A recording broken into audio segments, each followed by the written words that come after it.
Okay, so George Washington has left office, and as you remember from the last video, John Adams has been elected president, who was a Federalist, and his vice president is Thomas Jefferson. But for a minute, let's talk about John Adams. Okay, here you go. You got to replace the most popular man in America, George Washington, the hero of the Revolutionary War. Washington was tall, athletic. Adams was short and pudgy. George Washington spoke little. He chose his words carefully. John Adams was a hothead. I mean, there's even stories about him taking off his wig and throwing it on the floor and stamping all over it. So Adams is, he's got a difficult job. He's got to replace, the most popular man in America. And, by the way, he's not much to look at. And his temperament probably does nothing to help him. And if you remember way back, John Adams, remember he is the cousin of Sam Adams, but John Adams was the lawyer who defended the soldiers during the Boston Massacre. So John Adams is a man of principles. Now, he does some things that I think are tremendous, but he also does some things that I think are like, hey, John, what are you thinking? Okay? But John Adams is a very, very interesting man. And today we're going to talk about the second president. Okay, if you remember back, France and England are at war. And, France has asked us for help. And actually so has, England kind of wants our help as well. France especially wants our help to use our ports to attack British shipping and also get trade goods. And we're like, hey, listen, George Washington says we want to stay neutral. We want to get along with everybody. And that's easier said than done. He's upset both France and England. England's upset that we're trading with France. France is upset that we're trading with England. And if you remember, the British have taken 250 of our ships. So George Washington has sent over John Jay, the Chief Justice of the Supreme Court, where he gets the British to pay for our ships.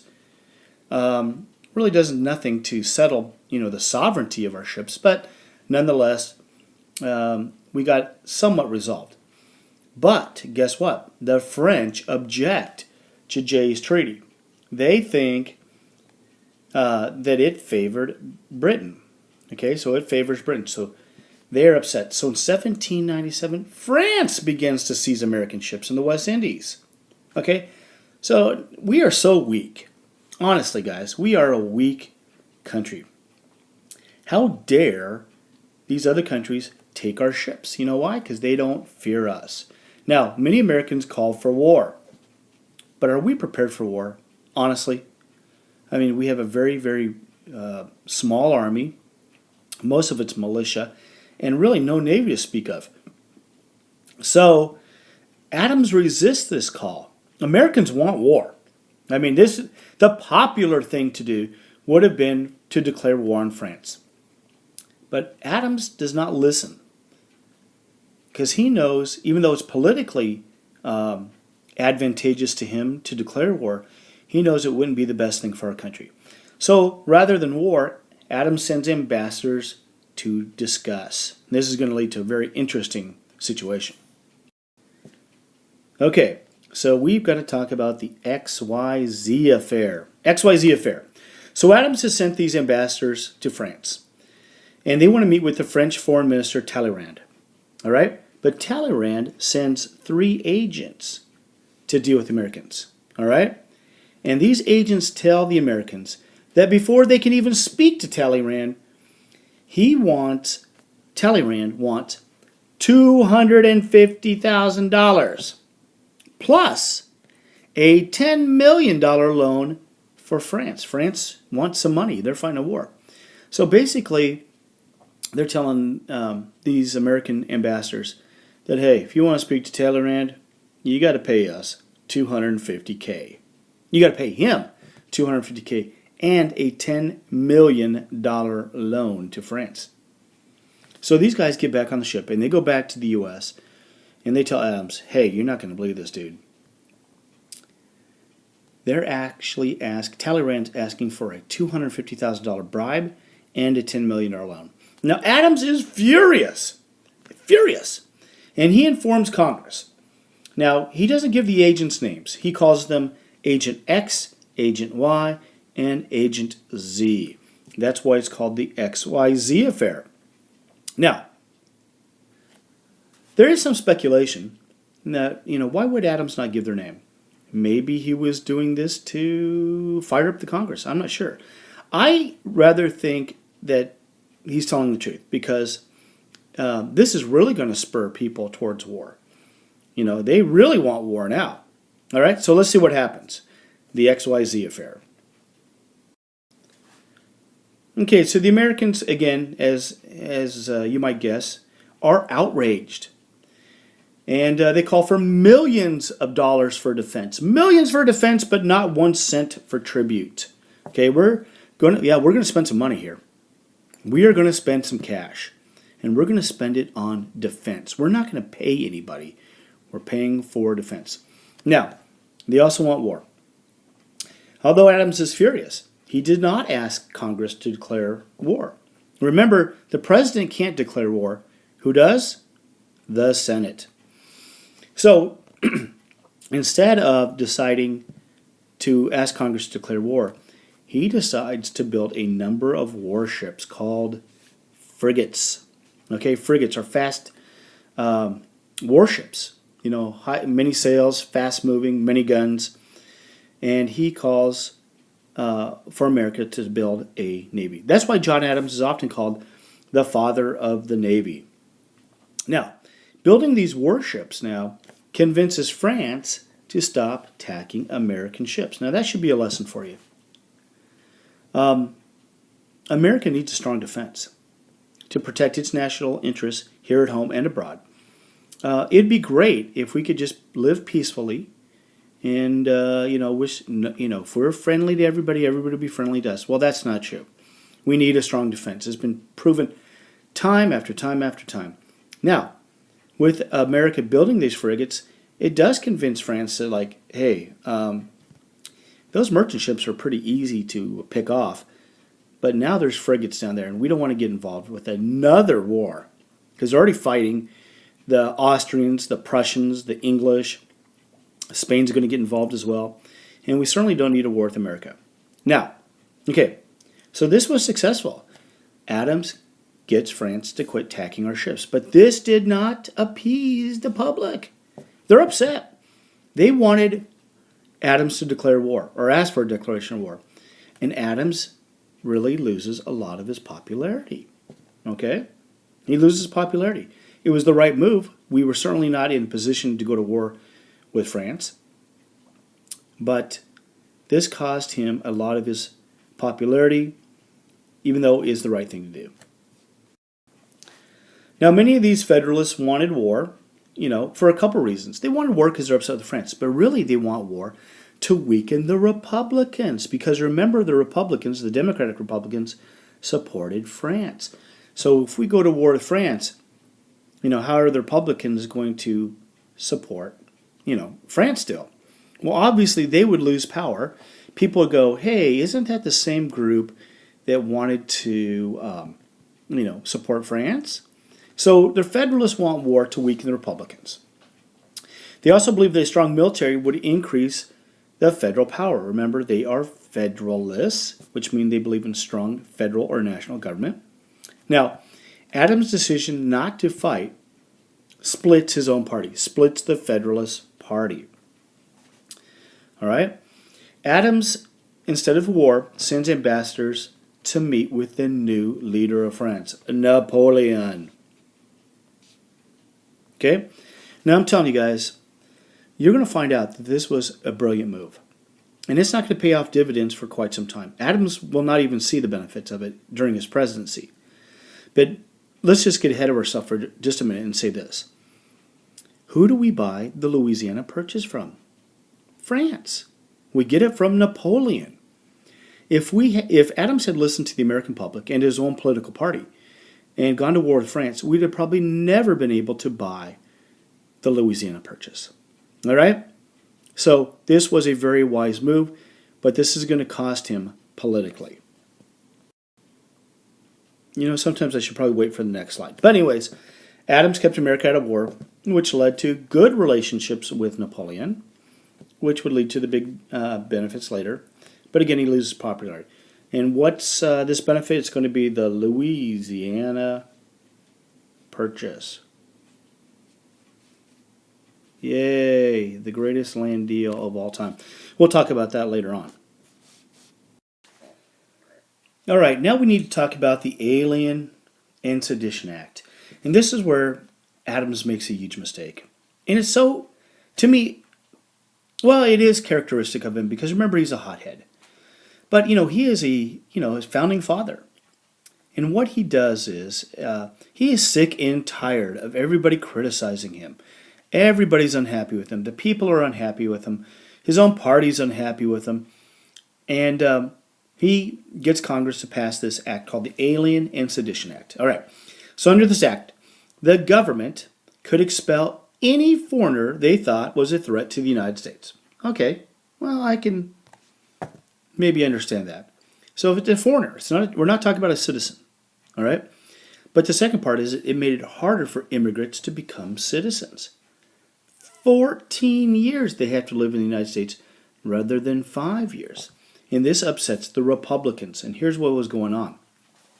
Many foreigners were coming in and becoming citizens after 5 years. And almost all of them are becoming Republicans. Because, they're working class, they're blue collar, they like the ideas of the Republican Party. So this is going to do a couple things. All right, so if you make these guys wait for 14 years before they become citizens, well, they can't vote for the Republican Party. And remember, life expectancy back then was much shorter than it is today. Say you come over when you're 30. Now you're going to be 44 before you can become a citizen. So, you only got a couple good years. I bet life expectancy at that time was probably, 50, 55. If you're turning 60 or 70, you were considered a really, really old person. So, this is a way to kind of strike at the Republican Party. Now, that is very unpopular with Republicans. But the Sedition Act, right here, the Sedition Act, angered many Americans on both sides of the party because they could be jailed or imprisoned if they criticized the government or government officials. So if you said, I think the government's wrong here, oh my gosh, you could be jailed. If you said, I think John Adams is a terrible president when he's doing the wrong thing, well, guess what? You could be jailed or imprisoned. This is an assault, guys. This is absolutely flies in the face of the First Amendment. Freedom of speech. Okay? This also applied to written words. So if a newspaper publisher printed something against, the government or a member of the government, Adams, they could be put in jail. So that's an assault on the freedom of the press as well. This was a terrible mistake. But remember, Adams is such a hothead. He probably sees this as, well, I'll show those guys. I'm sick of being criticized. So he passes the Alien and Sedition Act. Now, you have to think, who was his vice president? Thomas Jefferson. And what party was Thomas Jefferson? He's a Democratic Republican. So his own vice president bitterly opposed the Alien Sedition Act. Okay? Remember, the Republicans believed in a strict interpretation of the Constitution. They are also knowing that the alien part of this Alien Sedition Act is affecting their base, these new immigrants coming in. So they're absolutely opposed to this law, and Jefferson is especially. Now, here's where Jefferson kind of makes, I think, a dangerous move. He thought that states could nullify or cancel any federal law they did not like. If they felt it was unconstitutional in that state, they could nullify it. Get rid of it. It'd be like going to a buffet, go to a Chinese buffet. I'll take freedom of the press, and I'll take, I like the Fourth Amendment, no searches and seizures. but a Second Amendment we don't believe in. Okay, well, that's ridiculous. The Constitution is supreme law of the land, and states have to obey the laws. All right? But Jefferson believes that states can nullify or cancel any federal law that they don't like as long as they feel it's unconstitutional. So with the help of Jefferson and Madison, both from Virginia, by the way, they helped convince Kentucky and Virginia to pass a resolution stating they could ignore the new laws. Now, why is that dangerous? Because this is going to be kind of a precedent. Let's call it a precedent, an example. Later on, when we approach the Civil War, there's going to be many states that feel that they can get rid of any federal law. It's going to cause the states to feel that if the federal laws are not in their best interest, then they can get rid of them. This is very dangerous. And by the way, that's exactly what happened in the Civil War. I mean, the southern states feel that the federal government's against them, and they begin to break away.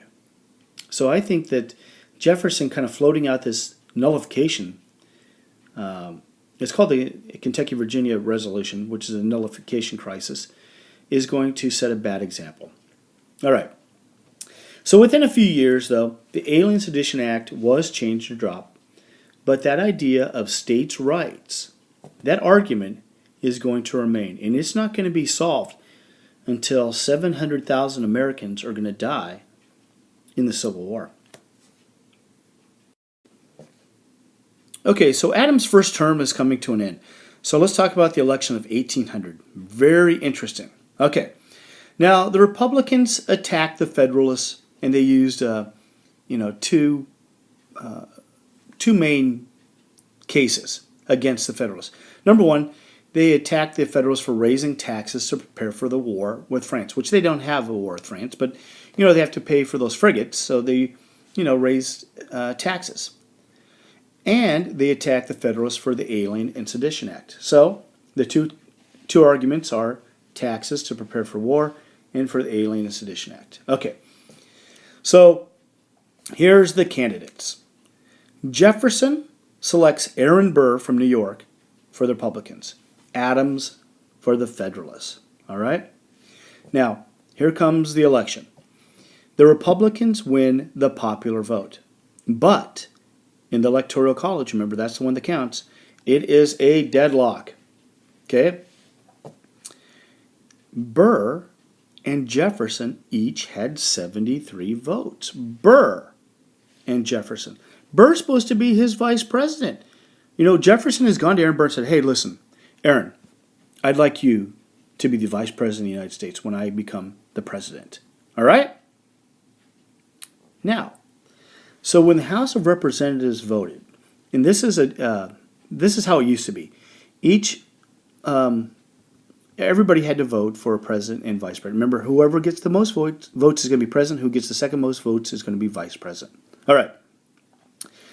So Burr and Jefferson each have 73 votes. Now, what should Aaron Burr probably have done? He should have probably addressed. Oh, by the way, I need to tell you a very important thing.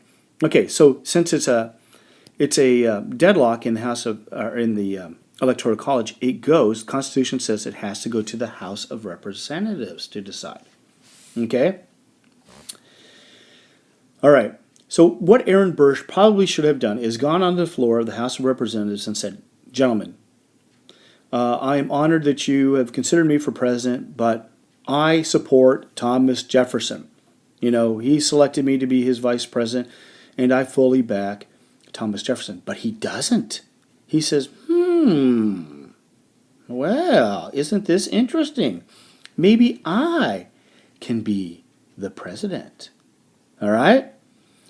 So the House of Representatives has to decide, and it takes them 36 votes over 4 days.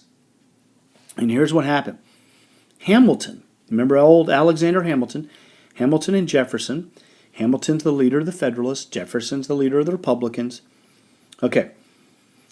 Hamilton has to kind of, everybody's looking at Hamilton. What are you going to do? Alexander Hamilton doesn't like Jefferson, his policies, but he says he's a man of principle. Even though he doesn't agree with him, he understands that Jefferson does these things because he believes they are right. Aaron Burr, though, he thinks is a complete snake in the grass. Aaron Burr, by all accounts, really is politically motivated. He'll do anything for power. And Hamilton hates Aaron Burr. Hates him. So, as much as he dislikes Jefferson's policies, he convinces the members of the House of Representatives that if it's the choice of these two, then Jefferson is the one. He's the lesser of two evils. So, he convinces the House of Representatives to vote for Jefferson. All right, now, Jefferson's the president and Aaron Burr's his vice president. How do you think Jefferson feels about Aaron Burr now? Well, Jefferson hates Aaron Burr for basically trying to backstab him, trying to steal the presidency from him. So he ices out Aaron Burr. Aaron Burr really is a man with no position. Even though he is the vice president technically, he holds no power. And who does he blame? Does he blame Jefferson? No. Aaron Burr blames Hamilton. And he hates Hamilton. So Hamilton hates Burr. Burr hates Hamilton. And guys, you're not going to believe this, but this is going to lead, after they both leave office, to a duel. A duel where Aaron Burr, the former vice president of the United States, shoots and kills the former Secretary of the Treasury. And it's going to destroy his life. Okay? Aaron Burr's life. All right? All right. So there you have it. That's the election of 1800. Very interesting. And by the way, remember, this is 2 times now that there's been kind of a goof up in the in the election. You got under Adams you had a Republican as vice president, you had Federalist as president. In the election of 1800, this was a real mess. So the Constitution, the 12th Amendment, is going to change the way that we vote for president. You're going to have to vote for a ticket. In other words, you're going to be voting for the president and vice president on one ticket. All right? So no more we're going to have 2 political parties in the office of president and vice president. Okay, this is going to solve a lot of that tension that has occurred previously. But the good thing about the election of 1800 is that power passed peacefully. Okay, remember the Federalists had the power under Adams, but it passes peacefully from the Federalists to the Republicans. Okay, which is a good thing. Even today, you see, when George Bush left office after 2 terms, Barack Obama takes over, who was a Democrat. George Bush was a Republican. There wasn't rioting in the street. There was no shooting and killing. It was peaceful. And that has been a cornerstone of American government, is that power passes peacefully between political parties. And that's a good thing. Now, what's not good for the Federalists is that power begins to decline. Okay? Federalist power begins to decline after Adams leaves. But they helped shape the new nation. Alexander Hamilton, his economic plan was terrific. In fact, even though Jefferson had always argued against many of Hamilton's proposals and plans, Jefferson ends up keeping most of Hamilton's economic plans because you know something? Once he gets in the office, he realizes, you're right. Hamilton's right. We do need these policies. All right? So there you have it. The second president of the United States, John Adams. Some of the great things he did is, keeping us out of war with France, building a navy. Some of the bad things he does, the Alien and Sedition Act. And finally, the peaceful transition between the Federalists and the Republicans. All right, there you have it. See you later.